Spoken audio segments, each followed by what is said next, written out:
Salakaya Chakshurunmilitam Jena Tasmai Sri Guruve Namaha Sri Chaitanya Manobhishtam Stapitham Jena Bhutale Swayam Rupagada Mayam Dadati Swapadantikam Vande Hom Sri Guru Sri Juta Padakamalam Sri Gurun Vaishnavam Scha Sri Rupam Sagrajatam Sahagana Raganatham Vitantam Sajivam Sadvaitam Savadutam Parijana Sahitam Krishna Chaitanya Devam Sri Radha Krishna Padan Sahagana Lalita Sri Vishakan Vitangscha He Krishna Karuna Sindhu Dinabandhu Jagatpate Gopesha Gopika Kanta Radha Kanta Namostute Tapta Kanchana Gaurangi Radhe Brindavaneshwari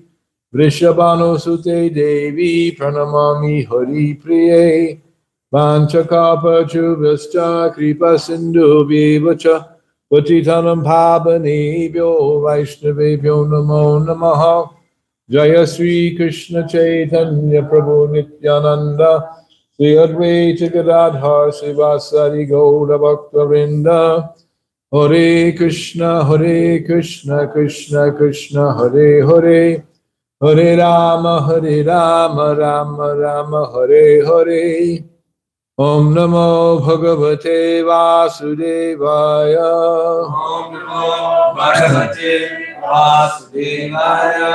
Om Namo Bhagavate Vasudevaya Om Namo Bhagavate Vasudevaya. Om Namo Bhagavate Vasudevaya Om Namo Bhagavate Vasudevaya. Narayanam Namaskritya Narayanam Namaskritya Naramachaiva Narottamam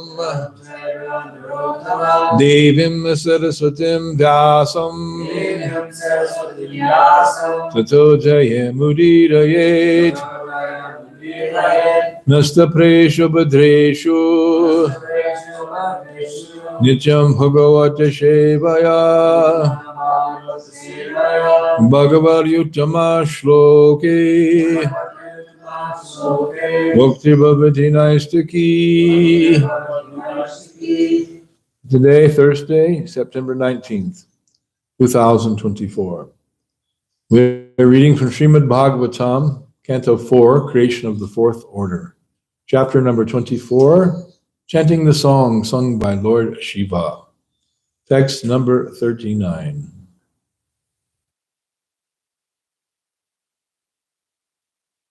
The phone's ringing a little early. It starts at 9. Sarva Savatma Dehaya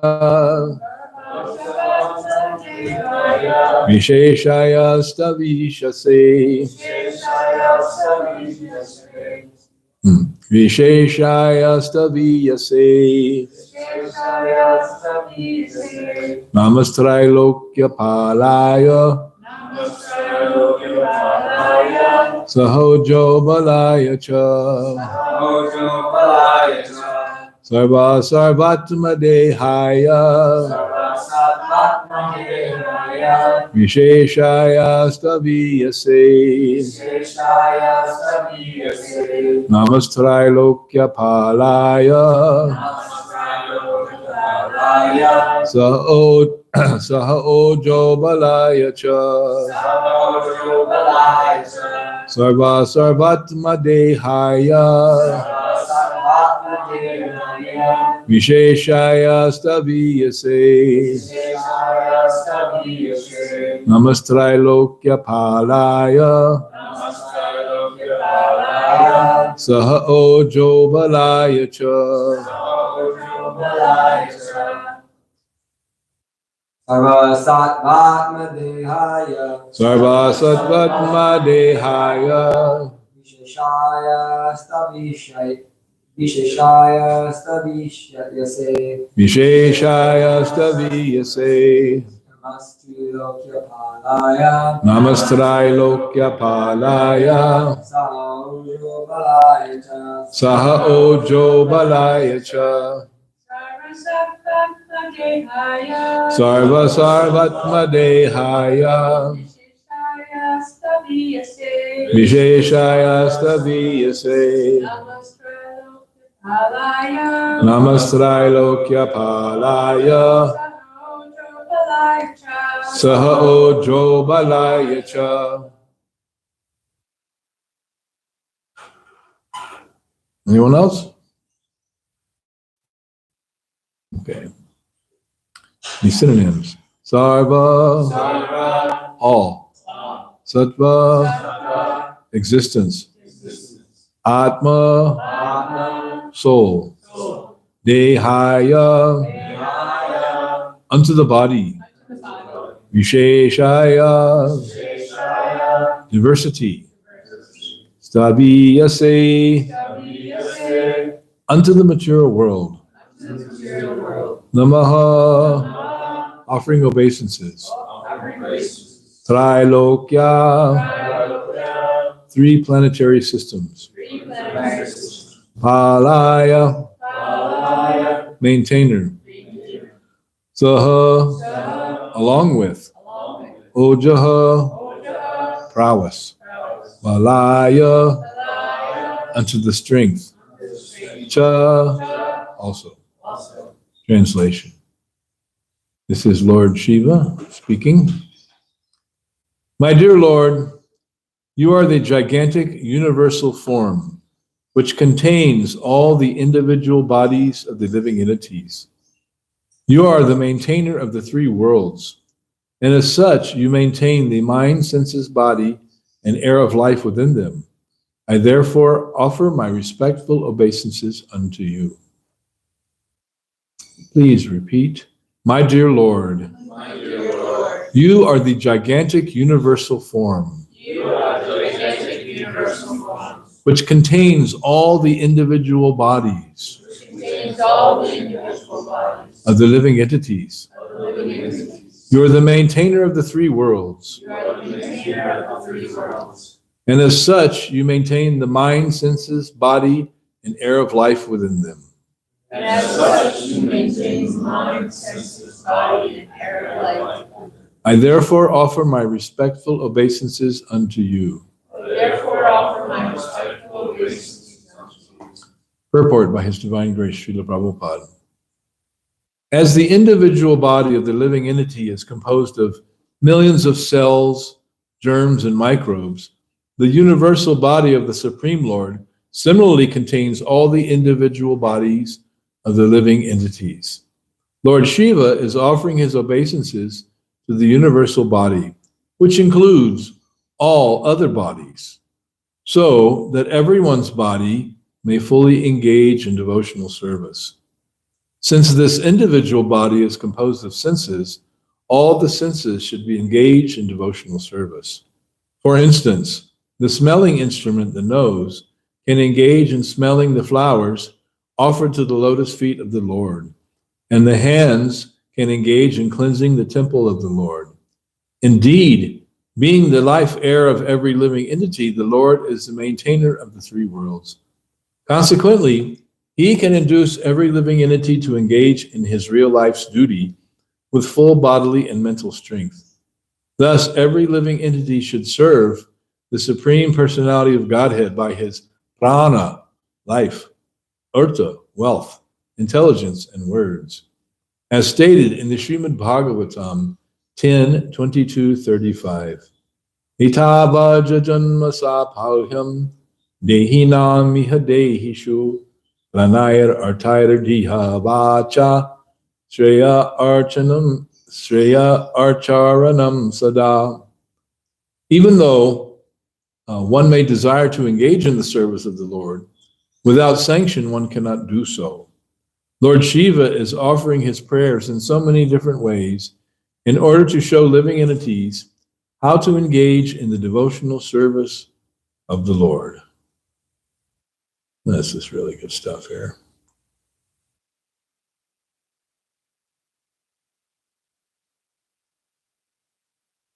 Sarva Satvatma Dehaya Visheshaya Staviyase Namastrailokya Palaya Saha Ojo Valaya Cha.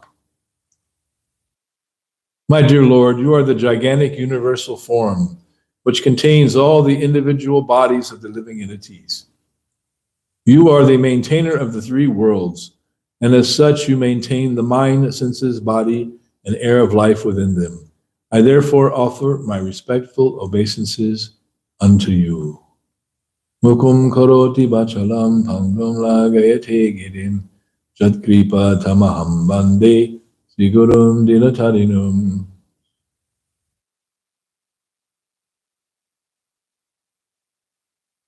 So Lord Shiva here is offering these prayers, these mantras, that is the song sung by Lord Shiva, of which the chapter title speaks, and he is teaching it to the Prachetas because he can see that they are great devotees, and therefore he has appeared before them to give them his darshan and to enhance their Krishna consciousness by these mantras, in which he is offering his obeisances to the Lord, and then he's picking out various aspects of the Lord's features and mentioning them in each prayer.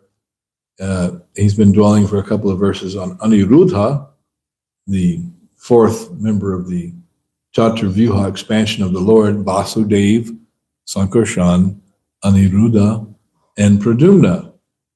And an interesting question was brought up the other day by Lalita about, well, is the Aniruddha and Pradumna the sons of Krishna in Krishna Leela? Is this the same Aniruddha as Vasudev, Sankarshan, Pradumna, and Aniruddha? I do not know a specific reference to that. However, we have to say it is with a resounding, yes, it is. How many Pradumnas and Aniruddhas are there? Of course, we have a couple of Pradumnas here on the property, but they are not the principal Chaturvyuha expansions. They are living entities, Jiva Shakti. But this Vishnu Tattva, Vasudev, Sankarshan, Pradumna, and Aniruddha, who, as we mentioned earlier, come in the form of Rama, Lakshman, Bharata, and Shatrughna in the Ram Leela. And then when Krishna comes in his Swayam Bhagavan form, he brings with him Balaram, and then he has his sons Pradumna and Aniruddha, who have their own pastimes, as it turns out, which we will not delve into here, but they are really some cool stuff there.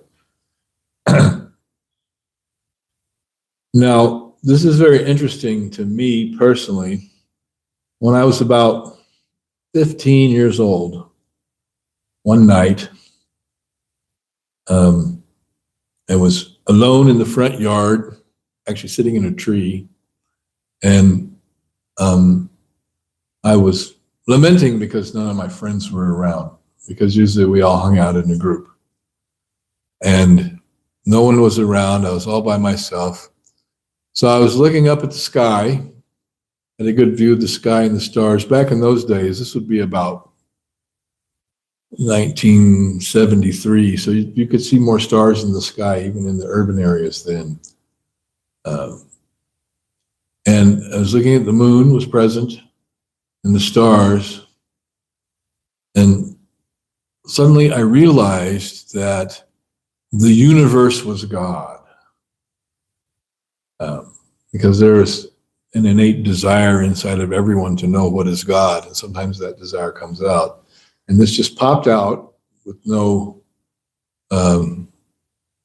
apparent reason. And all of a sudden I realized, oh, that's what God is. God is like everything. He's the universe. And it wasn't until I came to Krishna consciousness about 4 years later after that, that I began to encounter this concept of the universal form of the Lord, which is nicely explained in the second canto and other places. And then it all made sense to me that somehow God was manifest as this universal form because it is all his energy. The whole cosmos, the planets, the stars, the sky, the colors, all the arrangement of the cosmos, which the scientists are struggling very hard to explain, but always coming up short because they don't understand how everything is the expanded energy of the Lord. So they just want to understand the material aspect of the Lord's energy without understanding its source. This is the difficulty. Prabhupada said nothing wrong with science as long as it's used in the service of God to explain and understand the energies of the Lord, but in relation to the Lord, not leaving the Lord aside as if he were not there or as if he did not exist. And this is a primary presumption in science, that God is not present, God does not exist, and we're just trying to understand the material energy. But the real understanding of the material energy begins with understanding where from, who from has it come. So this is the great flaw in science, and it is such a basic tenet of science that there is no God for the most part, that it completely spoils and colors all the conclusions. Plus, you can't understand everything just with sense perception and the extensions of sense perception, which are computers and microscopes and telescopes and radio wave, receivers and space telescopes. You just can't understand the material energy itself, or B, anything about God, when you have such a colored perception that's based on a fundamentally wrong assumption. From the beginning, the assumption is wrong. This was not always the case with scientists. Scientists in the previous centuries were very theistic scientists, some of them, and they wanted to understand everything in relation to God. That's a noble endeavor, because there's some punya there, some piety, to have God in the picture. But modern science has completely divorced itself from theism, and it becomes a set of bad assumptions and bad logic based on a false preposition that there is no God. And boy, they can get hot under the collar about it too. I have seen, they have this one thing on NPR, Science Friday. And, sometimes I hear NPR in the car. And so this was many, many years ago. They had the Dalai Lama, who is a spiritual leader, although Buddhism, which is a form of atheism, and the host, this happened on two different occasions, two different shows I heard the Dalai Lama. The host became very upset at the Dalai Lama because he was preaching a kind of theism, which is extraordinary for a Buddhist. And thank you very much, since Lord Buddha is the incarnation of Godhead. They should. But the host of the show became very upset and worked up. And the host of the show is a scientist. He's the big science guy. And he became all worked up in a frenzy. Quite unnecessarily so, because his point of view was being set aside as a foolishness, because he was already convinced that there is no God. And what does Bhagavad Gita have to say about this? He says that there is, amongst the demoniac class, those who are atheists, that asatyam apratishtam te jagadadhur anishwaram. Anishwaram, there is no God. Asatyam apratishtam te jagadadhur anishwaram. So they think the whole universe is just this meaningless thing that has as its central principle the enjoyment of the living being. In other words, the living being who's demoniac replaces God with himself. And that, my friends, is the modern world. In a nutshell, although it manifests in various ways, and it's not always articulated like that, but that is the underlying paradigm that Jagadadhur Anishwaram. The universe is just causeless chaos. They have that in, you studied science extensively? Chaos theory, right? Well, the chaos actually resides in the mind of those who have rejected God. Therein lies the chaos. That's the chaos theory, that you've accepted chaos as your theory because you're chaotically clambering and clawing to satisfy your senses and your own program of placing yourself in the center of existence as the enjoyer. It's a very fundamental understanding, and certainly is axiomatic to Srimad Bhagavatam and to our whole Bhagavat philosophy, which is so nicely stated by Srila Jiva Goswami, that if you want to understand anything about the truth or about God, first you have to accept the principle that God has inconceivable potencies. What does that mean, inconceivable? That means that you just can't figure it out. You're not capable of figuring it out just by mental gymnastics or intellectual endeavors or speculation, no matter how hard you try. So that's one thing.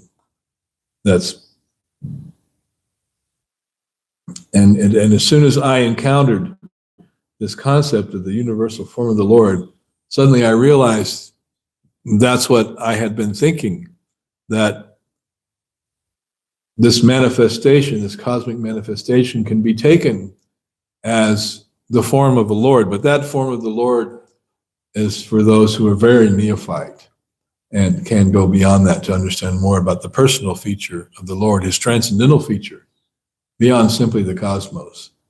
So the cosmos is not everything, but we think it is. We sure think it's, because we are experiencing the Lord's material energy through this body, through these senses. That's our filter. That's how we're acquiring our experience and our knowledge. But we don't understand what's behind it. But when we become trained in the Bhagavat philosophy, then we can understand. Then we can understand. And to become, who becomes trained in the Bhagavat philosophy? Those who surrender on some level or another to taking up Krishna consciousness. So before you can understand, unless you're super extraordinary intelligence, immediately you can understand by hearing one time. But also, what is required beyond intellectual understanding is what? Who can say? Purification. Purification. Because the heart is covered by ignorance. And so to go beyond that covering of ignorance, it is required to break up that covering of ignorance, which is done through sadhana, through practice. So it is not simply like, it's ignorance, I don't know it, but as soon as I read it in a book, then I know it, and I'm self-realized. No, you have to become purified through hearing and chanting, which Bhagavatam explains perfectly in the second chapter, and that by hearing and chanting, which itself is auspicious activity, then the coverings of ignorance in the heart are gradually broken up and dissipated. And then one perceives in a different way, on a different level, one can begin to get some experience or understanding of the truth. And one little tiny taste of that experience of the truth can be sufficient to carry one through an entire life, or even many lifetimes. But the purification is required. And Bhagavatam says it's not just like a one-time thing. I got purified. Now I know everything. Finished. Business finished. No, it's Nityam Bhagavat Sevaya. It is daily hearing and chanting. Someone has to go on chanting. And it takes time. It takes a long time. One time I asked one devotee, Virabahu Prabhu, was giving a class, and he was mentioning how it takes a long time. So my question was, so how long does it take? Is there some measurement? And he says, well, however long it takes, you have to continue practicing. You can't stop practicing and then say, well, it wasn't working. Krishna consciousness wasn't working. Well, it doesn't work when you give up. That's for sure. You have to continue.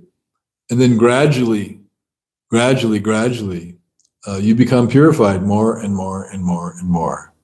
And then you begin to perceive in a purified way the truth of the Shastra.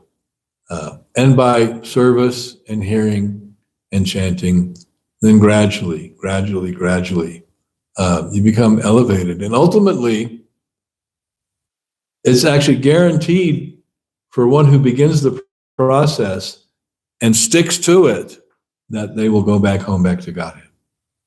It's guaranteed. Prabhupada said, I guarantee. Now, that's not like, one of these huckster commercials, I guarantee that if you buy this product, you will achieve perfect happiness. It's not that kind of guarantee, or 30 days guarantee. Or when you buy a used car from one of these car lots on First Avenue, the guarantee is a 3 minutes or 3 miles, whichever comes first. After that, you're on your own. Although they try to sell you a warranty, I discovered in doing some car shopping for our granddaughter, they offer you a warranty for 3 months for $800. That is a very expensive warranty that does not last very long. And that's a cheating thing. They just try to sell you that so they get the extra $800. Because chances are, it's not going to break down until the 91st day. Then it will break down for sure. That we can guarantee too. So that's a false guarantee. But when Srila Prabhupada, the representative of Krishna, par excellence, says, I guarantee that if you chant your 16 rounds and follow these 4 regulative principles, that you will go back home, back to Godhead in this life. Whew, what a deal. Of course, there's the price to pay. You have to follow, you have to practice. You can't just slack off and say, yeah, I don't feel like it today. Maybe tomorrow. I'll go maybe next week. Not like that. So this is very interesting how Lord Shiva gives us a vision of the universal form, in that all the bodies of the living entities, ourselves, and all the other bodies of all the other living entities, are contained within the universal form. And Prabhupada gives the analogy that just as this body is made up of all these germs and cells and all these other things, so the universal form of the Lord, he doesn't say is just made up of those things. That's not just the constituent of the universal form. But because the living entities have taken shelter within the material energy, then all the living entities are contained within that universal form. That's where we are residing. That's where we have taken shelter. And therefore, Prabhupada concludes philosophically that that Lord Shiva is offering his obeisances to the universal form so that everyone may fully engage in devotional service. Well, how nice a connection that is. That is his prayer. That is, all right, you are contained within the universal form of the Lord, your senses, your life air, etc.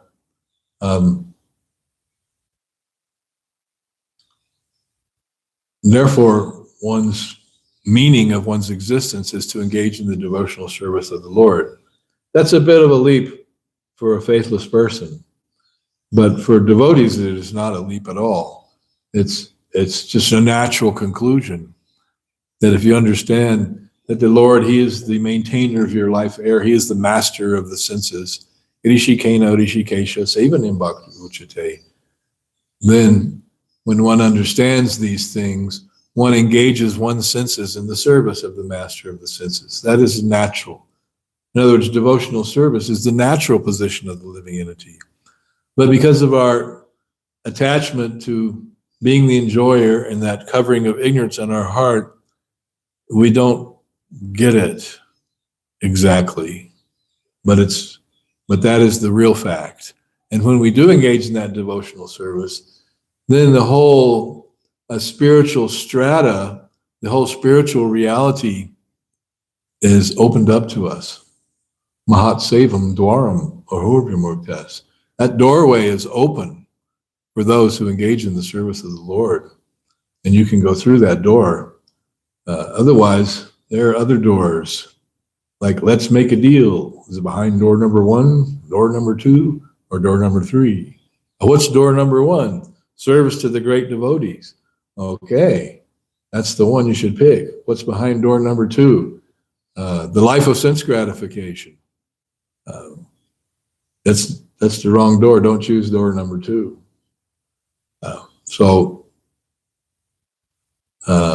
And then Prabhupada quotes this verse from the 22nd chapter of the 10th canto of Srimad Bhagavatam.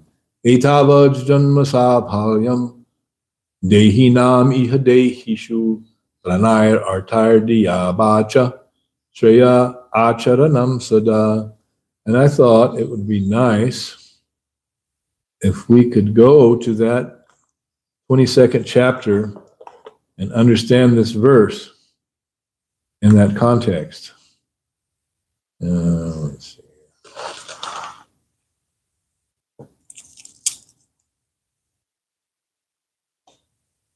Okay, I have to do a little trick to get it here.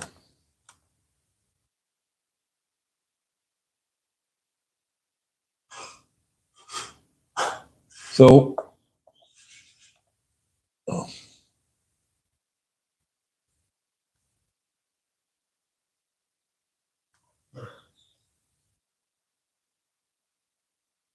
there, I should get it. So this 22nd chapter of the 10th canto is entitled, who knows what it is? Does someone know? Someone's been reading their Krishna book? Chapter 22. Krishna steals the garments of the unmarried gopis.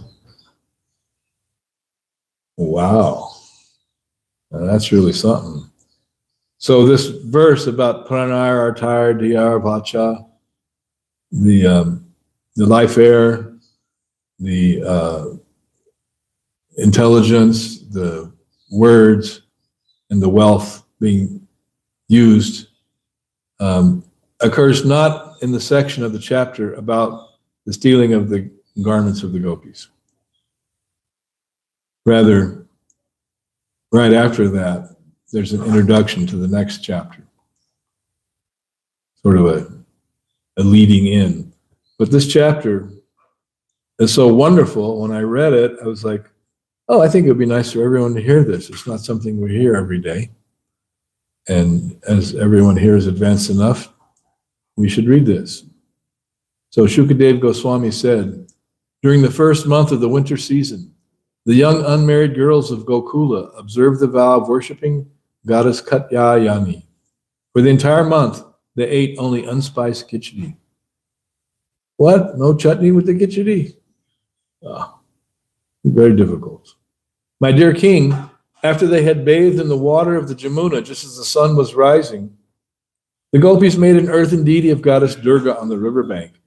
Then they worshipped her with such aromatic substances as sandalwood pulp, along with other items both opulent and simple, including lamps, fruits, betel nuts, newly grown leaves, and fragrant garlands and incense. Each of the young unmarried girls performed her worship while chanting the following mantra. O goddess Katyayani, O great potency of the Lord, O possessor of great mystic power and mighty controller of all, please make the son of Maharaj Nanda my husband. I offer my obeisances to you. Thus, for an entire month, the girls carried out their vow and properly worshipped the goddess Bhadrakali, fully absorbing their minds in Krishna and meditating upon the following thought: may the son of King Nanda become my husband. Each day they rose at dawn. Calling out to one another by name, they all held hands and loudly sang the glories of Krishna while going to the Kalindi to take their bath. The Kalindi is another name for Jamuna. One day they came to the riverbank and, putting aside their clothing as they had done before, happily played in the water while singing the glories of Krishna. Lord Krishna, the Supreme Personality of Godhead and master of all masters of mystic yoga, was aware of what the gopis were doing, and thus he went there surrounded by his young companions to award the gopis the perfection of their endeavor. Taking the girls' garments, he quickly climbed to the top of a kadamba tree.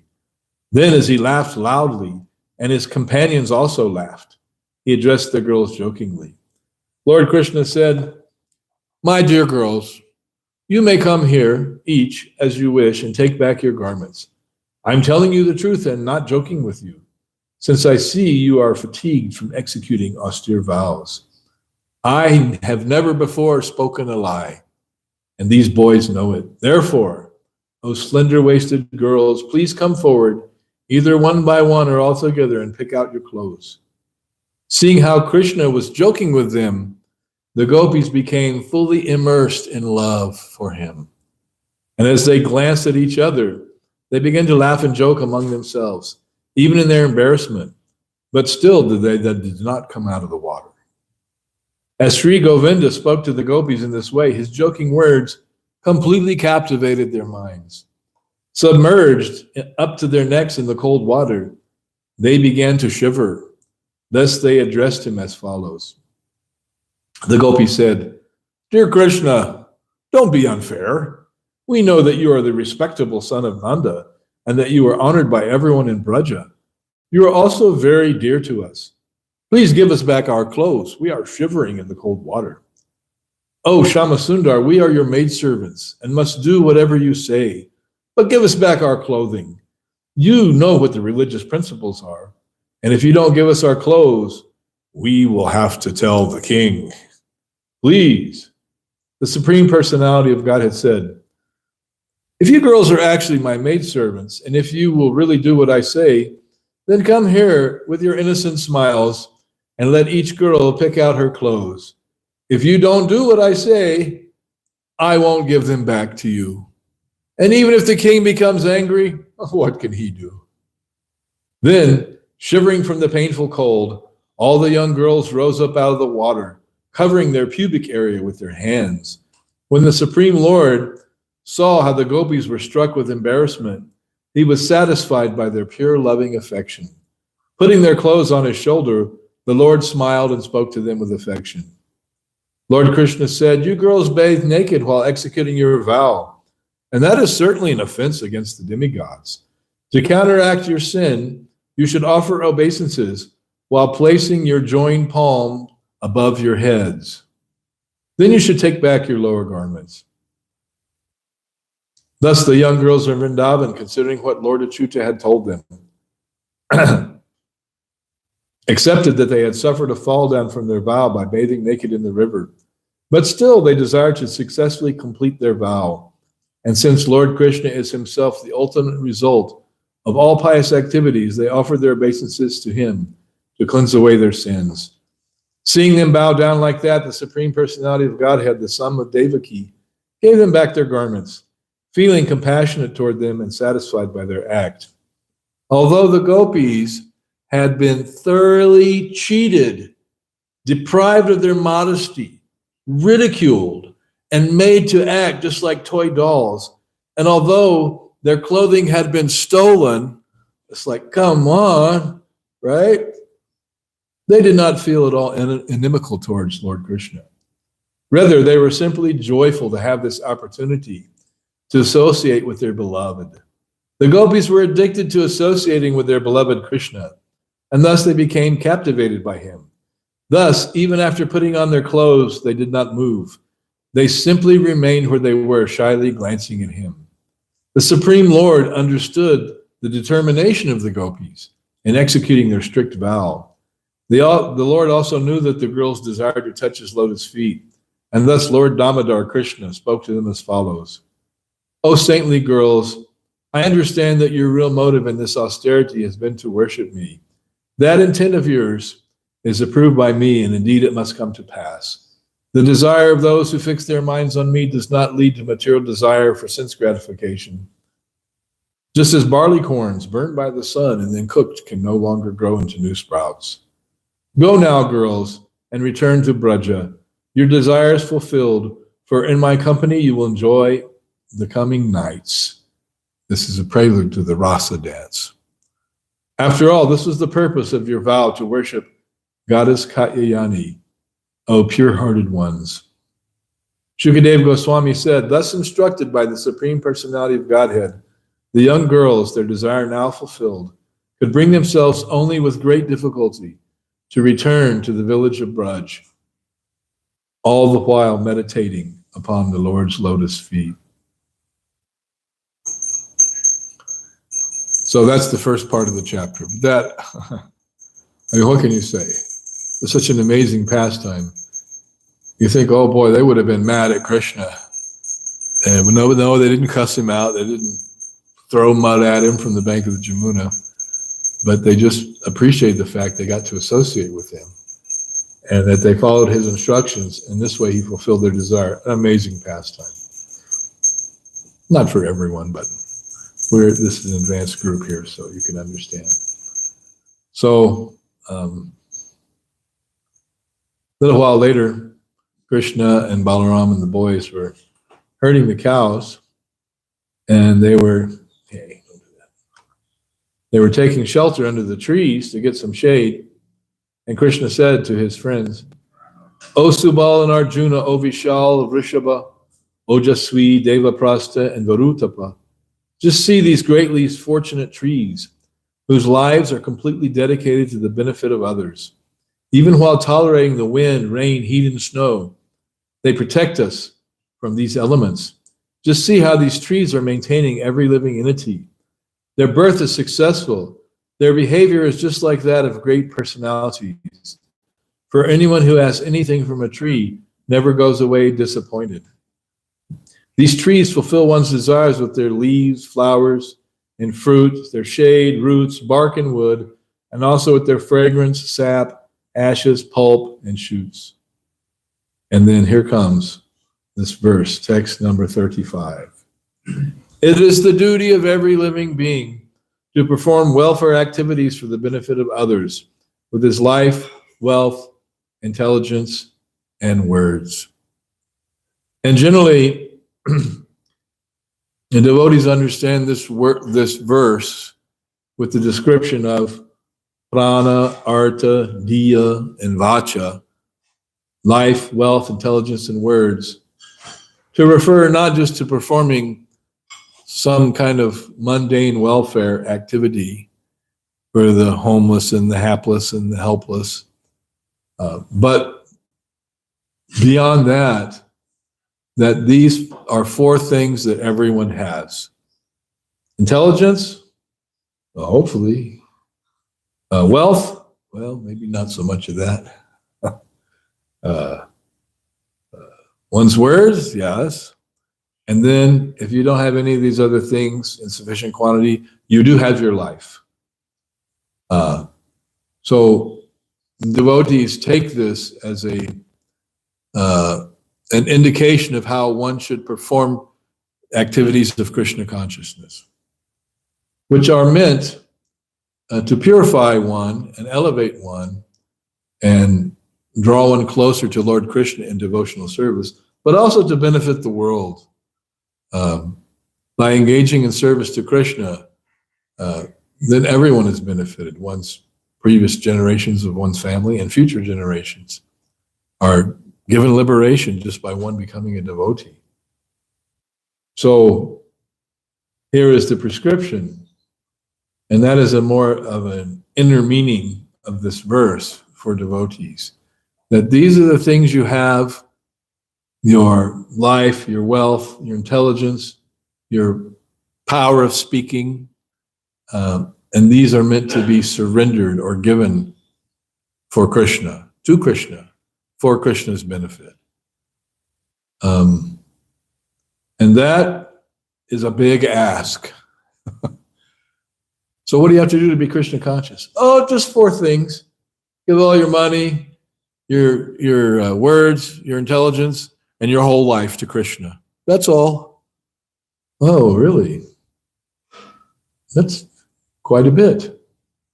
And there was one, I heard one other NPR political commentator. They were talking about something where you have to become so focused and devoted. They said, just like a Hare Krishna. It's like, how did he know that? He must have had a kid. This commentator must have had a kid who became a devotee. And the devotee preached to him because he knew that to be a devotee, you give everything to Krishna. You had that ultimate intense devotion. And somehow he knew that. It was his reference for ultimate commitment, just like a Hare Krishna. So those 4 things, it's generally, sometimes Prabhupada says that one has to give, at least give one of those things, but then give all 4 things, which is included in your life. Give all those things for the service of Krishna. Then you will make advancement. Then you will taste the ultimate nectar of Krishna consciousness, surrendering to Krishna. So the chapter goes on.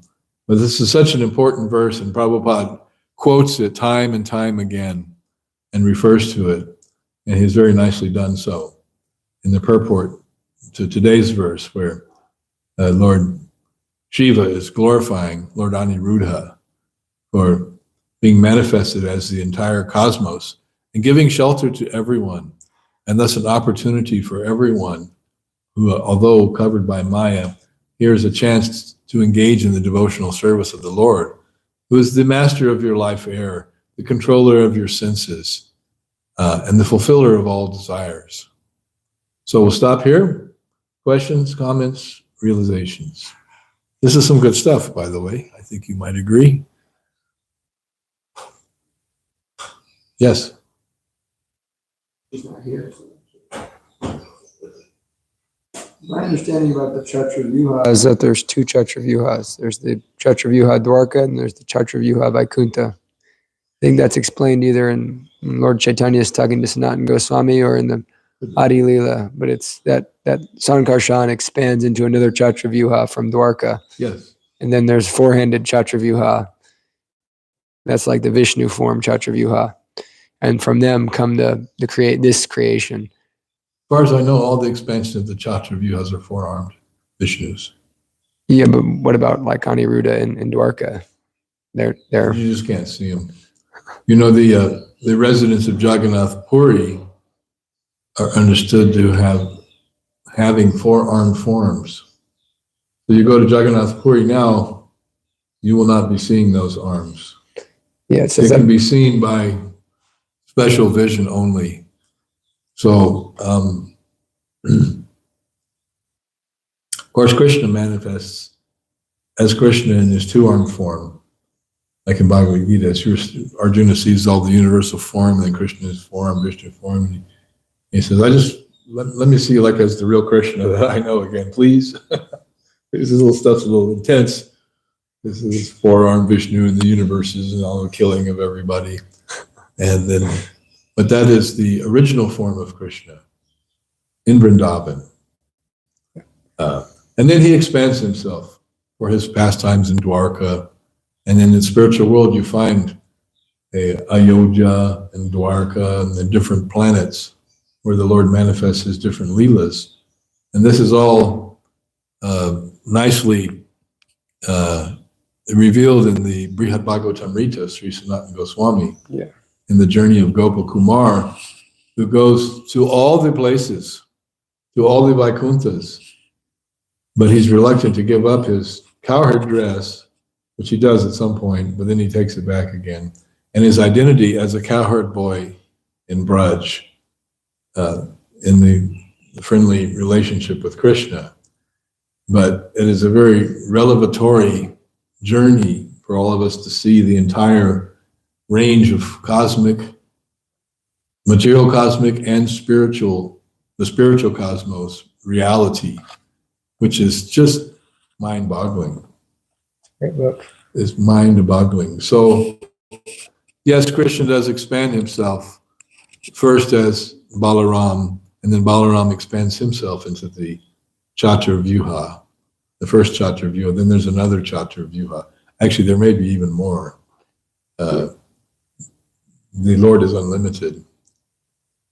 And then there's a special Chaturvyuha expansion for the material world, and how the Lord expands himself into the different Vishnus. Yeah.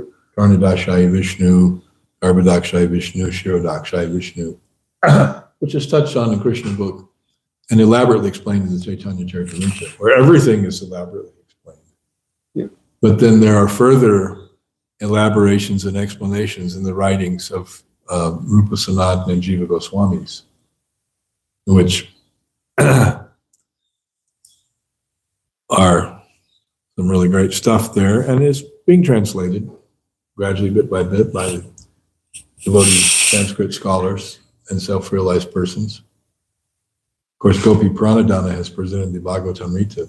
There was an old Gaudiya Math edition of the Bhagavatamrita that was circulating before Gopi's edition became available, in the little paperback Gaudiya Math book that I read about 3 or 4 times. Couldn't get enough of it. Back in the 80s. So these things are there, but before one becomes a Maha expert on the cosmos, then one should understand Bhagavad Gita and surrender to Krishna, and then follow the prescription of the first canto of the Bhagavatam in terms of hearing and chanting, and Nityam Bhagavat Sevya, daily, every day performing one's devotional service without fail. I hope that satisfies you. You also want to say that the Dalai Lama, he kind of has like a theistic mindset. He does. I watched a video where he said, they asked him, who do you pray to? He says, I pray to the Buddha when I pray. But he says, you should find out for yourself. So he told the guy, he says, I pray to the Buddha. I've always loved that about the Buddhists, especially the ones that I've encountered, who have mostly been Vietnamese refugees who came to this country in my years of doing door-to-door. They worship Buddha with great personal devotion, personal bhakti, even though their official party line is not bhakti, but their actual practice of worshiping Buddha. And I've mentioned this before, I'll mention it again because it's been a little while since I said it.